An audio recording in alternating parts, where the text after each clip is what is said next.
Mr. Tech Tony's back for another episode of Rethink Real Estate. Today we talk Compass's merger, we talk Zillow, and also not only their lawsuit with Compass, it's also about their partnership with OpenAI.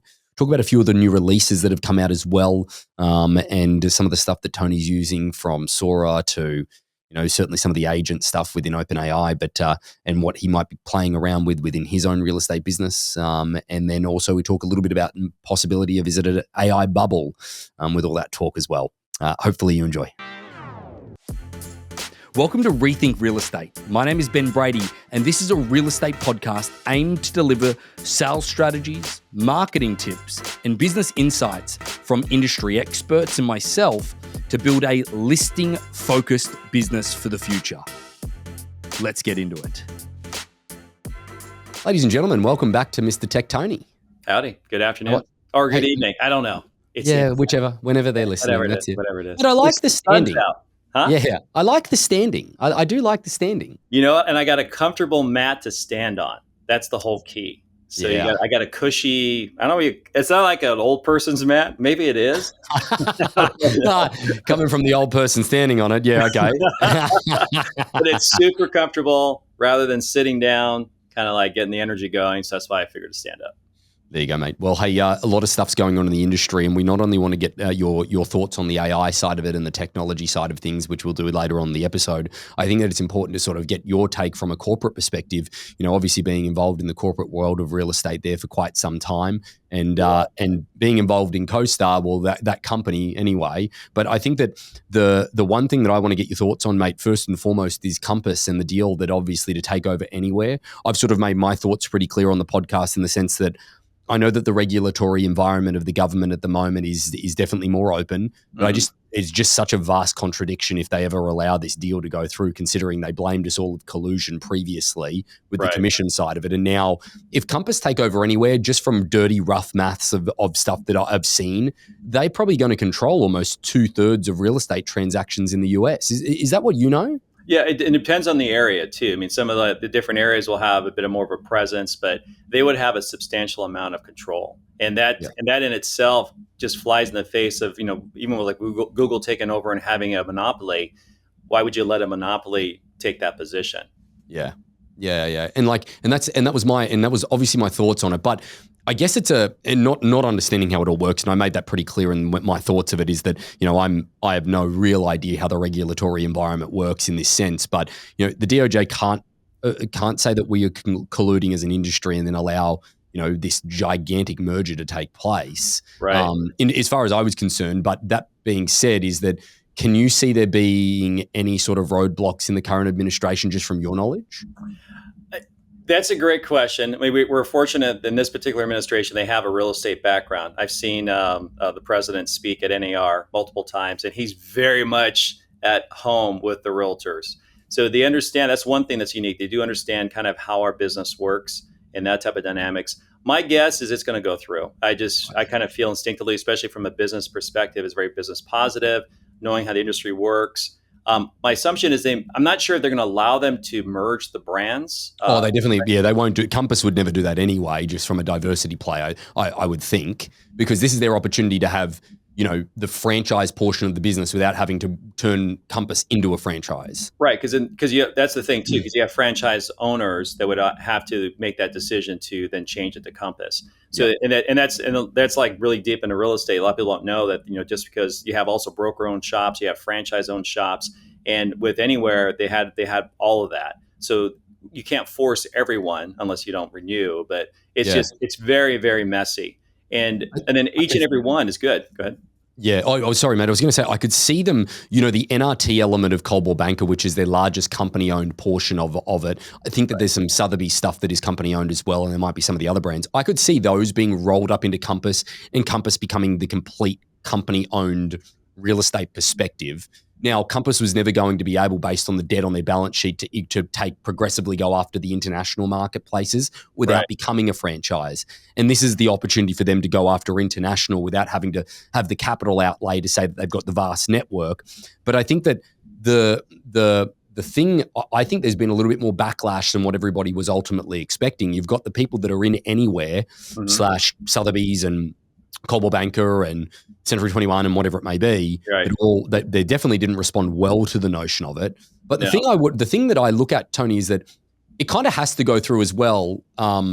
In my eyes, for Anywhere, didn't realize that the debt on their balance sheet was $2.8 billion. Not to mention, as well, as I think that they think this is a whole. I'm speculating. I don't know this exactly, but I think Anywhere lost between 100 and 140 billion dollars last year. Yeah, I'm not. Well, we know the market has been, especially with interest rates so high, it's affected, and this is typically when companies will merge them together. Yeah, but the part of that I'm still confused, and I want to hear the backstory on. I really not confused. I'm just curious, I should say. Is Century 21 was 2.6 billion of the 2.8 billion dollars worth of debt? Right. I don't know where that's come from. If it's been just accumulation over the years, or like wouldn't they just shut down the brand in the sense that it's such a, I don't, again, it might be highly profitable in other parts of the country, but all I know is that certainly in the marketplaces that we operate in, it's really non-existent. That's a great question because, the brand's been around forever. Everyone knows about the mustard colored jackets and C21. They have presence in our market as well, and they have some great agents there. But and maybe it's an accounting thing too, where they put most of it on that particular brand. I'm not really sure. But overall, to keep it going, if it has that much debt, it's kind of a tough. There's a reason why they sold it. They want to get out of it, and just said that's where they're at right now. Yeah, indeed. Well, mate, it's Did they tell you kind of the real thing though, from the agent's perspective, what everyone's concerned about is with Compass is where they're having the issue with Zillow right now, right? Where they keep it, the brokers sell the listings, and with that large, that's where MLS is and what we do from independents and other brands. That's going to have a massive impact because really, the whole purpose of multiple listing services is to make sure that the seller gets maximum exposure on the market. Yeah. But the broker has the option to advertise it internally. So if you have an internal brokerage that's 3/4 of the market, but they're still not getting the other quarter. It's just real big questions, and that's a lot of the concern is, are they going to flex that, and how they going to actually launch that into the market? Yeah, exactly. Well, mate, that sort of segues us perfect into the whole Zillow Compass battle. But then there's also a couple of other lawsuits to do with, I believe, rentals and things along those lines as well with Zillow. I still just don't understand. I still don't understand how Compass believes that they will be able to attract the volume of people that Zillow has already been able to attract. And I say this with a fair bit of experience in the Australian real estate model, where there is one predominant monopoly. And when I say monopoly, there is just no other player. Realestate.com.au. Those that listen to Mike Del Preti, they would know that he's done a few things. Realestate.com.au is the most profitable real estate portal in the world, bar none, second to none. Like, I believe their revenue per quarter is more than Zillow does per year. Right. And again, you've got to keep in mind is that Australian real estate transactions, Southern California will do more real estate transactions than the entire country of Australia, in 12 months. So to give you an understanding of just how much money it churns through and makes. But the thing that I look at in that sense is that there have been so many real estate companies that are so against realestate.com.au that an actual initiative that Harcourts undertook in Australia and New Zealand and pulled together all of the major real estate companies to create their own portal to control the listings and control the data was a miserable fail, to say the least. Okay, just because the general consumer doesn't give a shit, really. They don't care, that the realestate.com.au has all the control. They just know where to go to look at it. Correct. And to be honest, the real estate agents are too lazy to actually make sure that they go to that extent to actually continue to look at those. So it feels like such a, I understand why Compass wants to win the battle. I get it, because it's the same battle that Australia's been going through for the last decade. It was happening before I left, and I get it. But the reality is, it's just so difficult to move a consumer there if in fact they don't have any clue about real estate at all. Yeah, one thing that I don't hear about a lot with this back and forth with Compass and Zillow is the fact Zillow is a brokerage, and what they do, and I will get this also quite a bit too, is when we take a listing and we'll get the buyer and they think they're talking to the listing agent, but Zillow sells them on the Zillow Flex or whatnot. And we have to say, no, you would have talked to us first. We could help you, but you've gone with another agent, so they're going to represent you if they bring you through. So I think that's part of it too, because they are competitor. I mean, they need that data to have that business model in place for Zillow, and Zillow's going all in on working with agents because they make the most money with that, working with these agents, selling the leads, and now they're getting a percentage of that, of those deals.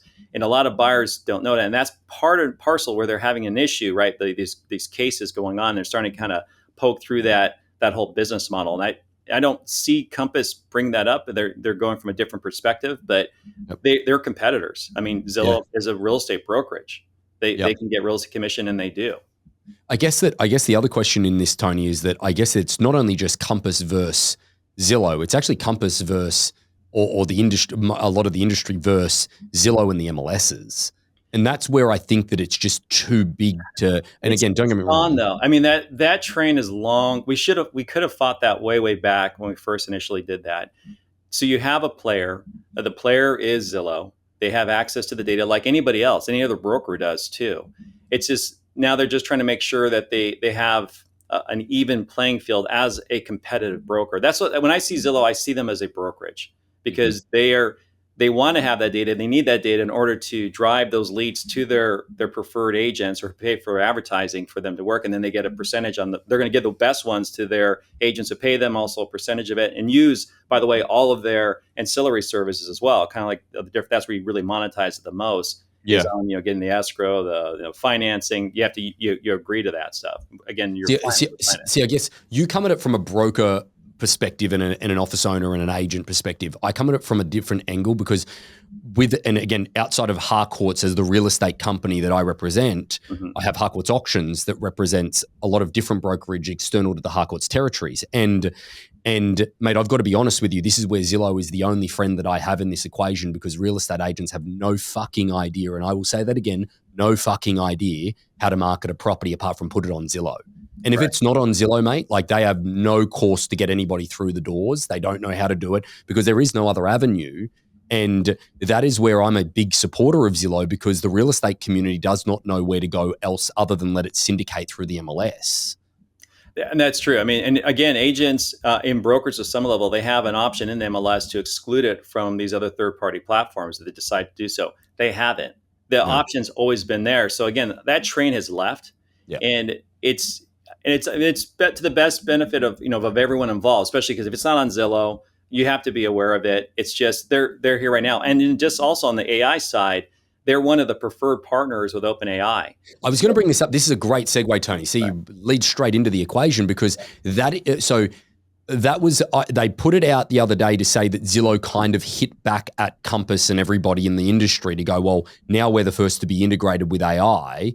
And if we understand what is it, something like it's 8 billion users or 8 billion, I can't remember what exactly it is for OpenAI. Like at the end of the day, they are integrated into the biggest search portal now that there is. Correct. And they're the competitor to the Google, right? So, but Gemini has been getting a lot of steam. So OpenAI has done tremendous amount of it's exhausting to keep up with the releases.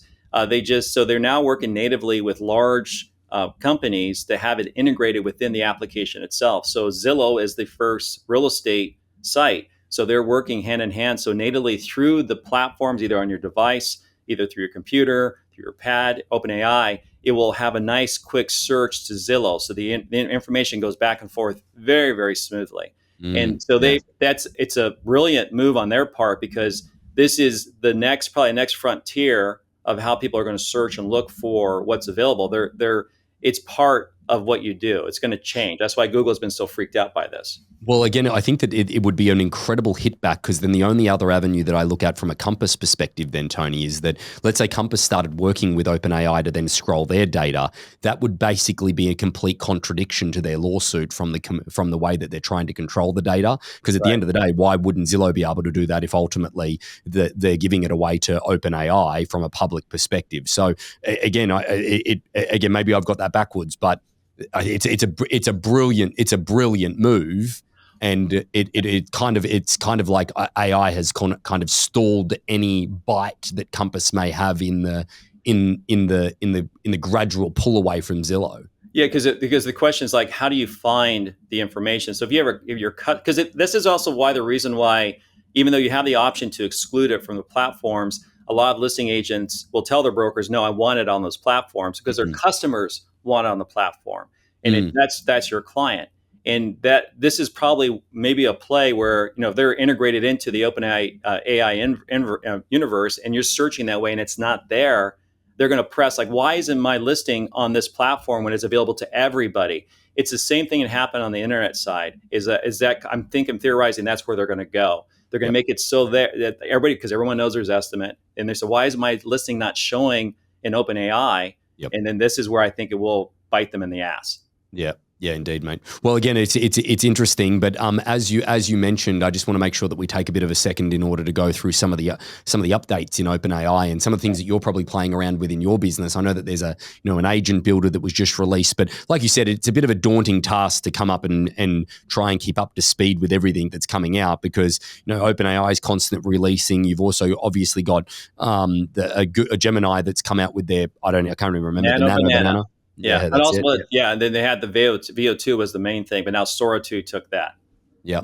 So, mate, anything that you're playing around with in your real estate business that you think's intriguing, or is it still just stuff on a surface level that you don't know how it's going to work for your business? So from a very high level, what's happening is OpenAI has a smart deal with Microsoft, but Microsoft also is trying to do a deal with Google as well. But if you're in a corporate sense, they're using Copilot, which is OpenAI, that's safe for a business.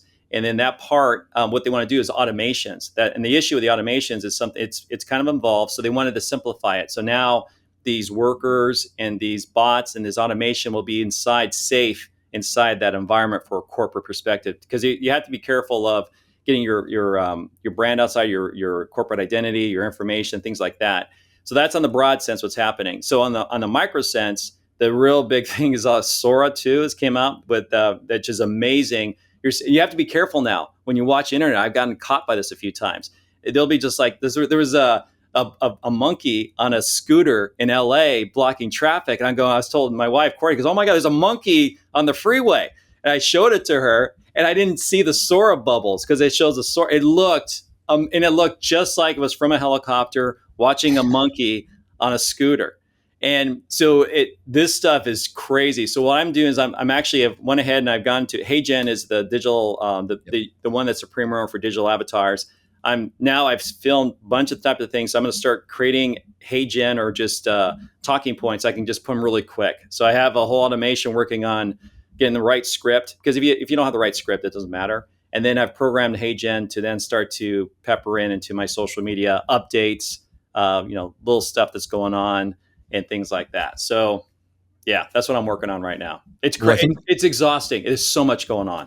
Well, I think that there's a couple of things. Chris and I released an episode when he was talking about the Nano Banana thing and, how, the way you can use it. I think that we need to caution everybody in the sense of with all of these with Sora, with, a Nano Banana and all of these things is not misrepresenting the property in any way, shape or form or anything that you're selling. But that being said is that, him and I came up with a bit of a theory from a listing side of things is that possibly what you could do is in a really competitive environment, you could actually go in and get photos taken of a property. Say that you go into a $3 million listing presentation like you went in today, Tony, and you were in competition with a great deal of other people. Mm-hmm. You go in and say, hey, look, my professional photographer, or I'm going to come and take some photos just before so that I can, do a better job of being more accurate with what we can do with your property. Then you take those photos and in the presentation that you take them is that you sort of stage it.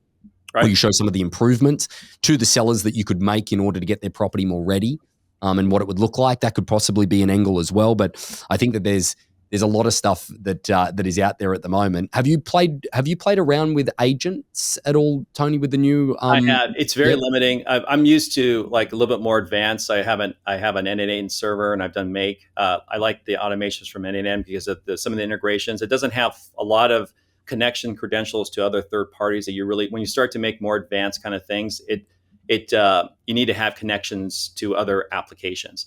Now, if you stay within the verse of OpenAI, which a lot of it, that's where it needs to be. It's pretty powerful for the novice, for the person just trying to like automate emails or get some templates out or just take a whatever they're doing inside from a corporate or from a business standpoint. It makes total sense. So I have looked at it. It's a bit anemic, I would say, but it's probably going to scratch the itch that because you think about it, you get all this data that the corporations have, and try to search that is just a nightmare. They're going to start to have these little agents that are going to be focused on certain folders. It's going to be like almost like think of it as a digital troll that you have to give it. It'll be in charge of the folder, and that's all it does and lives to do is talk about their birthdays, and Yeah. that's the birthday folder. And it's going to be weird. It's going to be all these like little digital type of stuff. Well, I was going to tell you about the virtual staging. You got to be careful because you have to have the rights. Some of these applications, you don't have a commercial license to use it in your business. Okay. OpenAI, you do.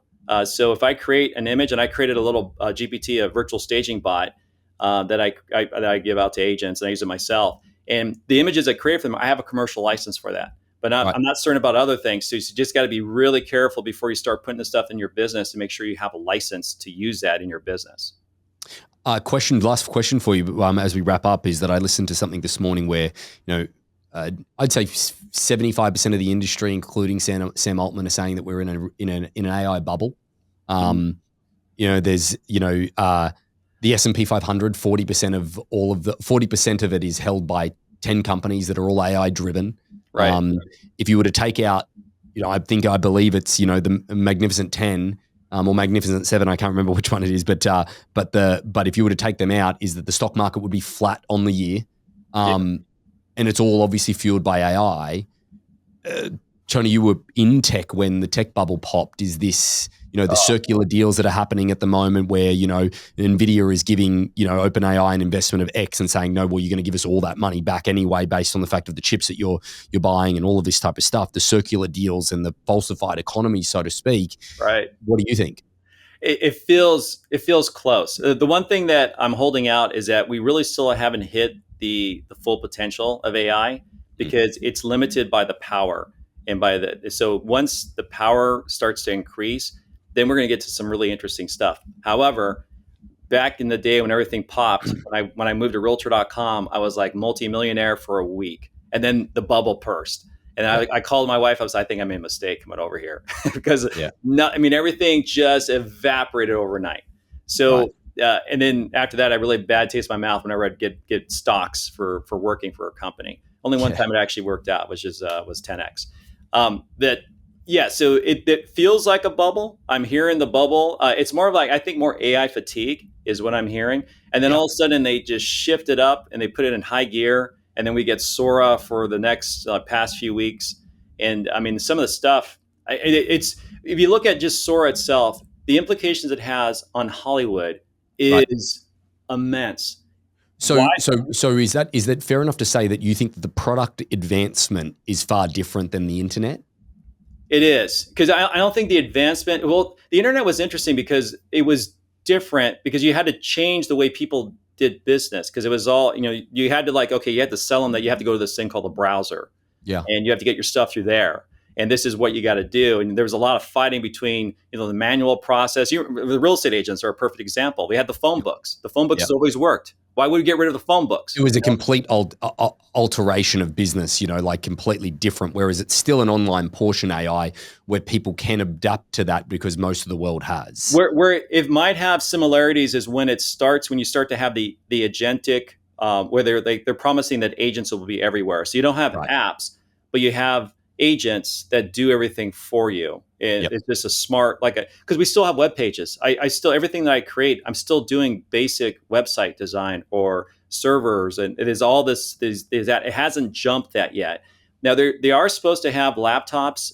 So if you can buy something, wait, because they're going to start to integrate AI natively into the system. Because again, you have to be connected to the internet and get the full experience. Yeah. That's why I downloaded an AI bot on my computer just in case the apocalypse happens, so I know what I can do. So I can I can go ahead and search for everything.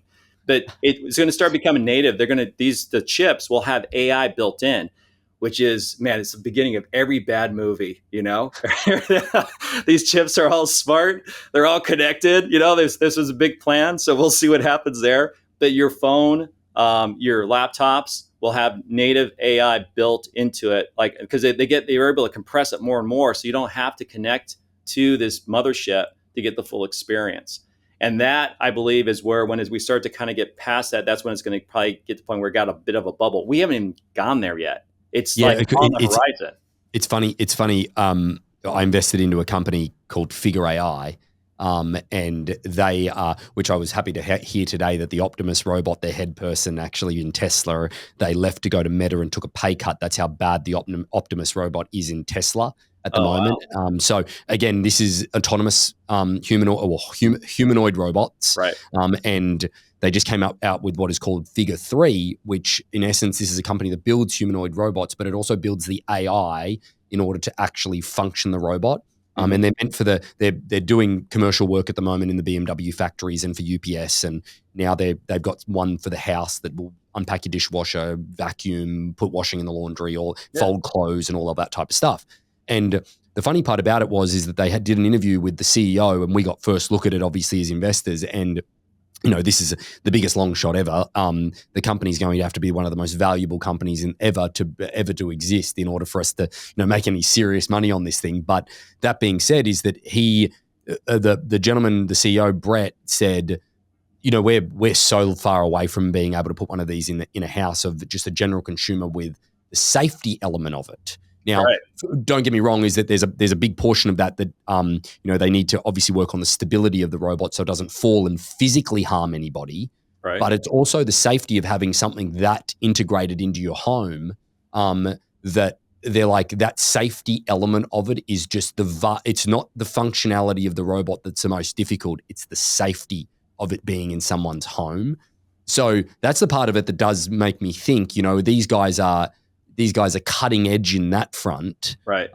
And it makes you think though, like, is the same precaution going into your computer, into your phone and all of those places where actually, if you ask me, my phone would be far more personable than the environment that I'm in at home, in considering that we spend more time on this than we would even in our home, so to speak. True. So there's a lot of like what ifs, but just like the whole Android thing, would love to get that. But then you think about just like walking by a stair, and if it nudges you and pushes you over the stair and kills you, or the knife, there's a lot of what ifs. But it's happening quicker, but there will be some, we haven't seen it yet, like the internet, because the internet really impacted how business was done. Because now, if you don't have internet, you can't do business. If the internet's down, that's like the number one thing in my office, to make sure the business or the internet speed is good and it's consistent. If that's down, the whole business is shut down. Now, can you say the same thing with AI? No, you can still get work done. So that's kind of where it's going to be. And the internet was kind of a function byproduct of it, with the internet, because it was around for 50 years. It was around for 50 years. And then when the bubble and when Mark Andreessen was able to add pictures to it, and it became popular, and it just took off from there. Indeed. Well, mate, again, we appreciate your insight and keeping us up to speed. Old really man great. Talking off on the rocking chair. I just need a rocking chair. It's not the rocking chair, mate. It's the cushy mat. Oh, it's very cushiony. It's super nice. Very good. Tony, great to have you back on, mate. Talk to you soon. Appreciate it. Thank you. So about 75% of our audience hasn't liked, followed, or subscribed to our podcast. It would mean the world to us, and it would help this podcast more than you know to expand our reach if you were to like, follow, or subscribe on any of the platforms that you're watching or listening on. Thanks again.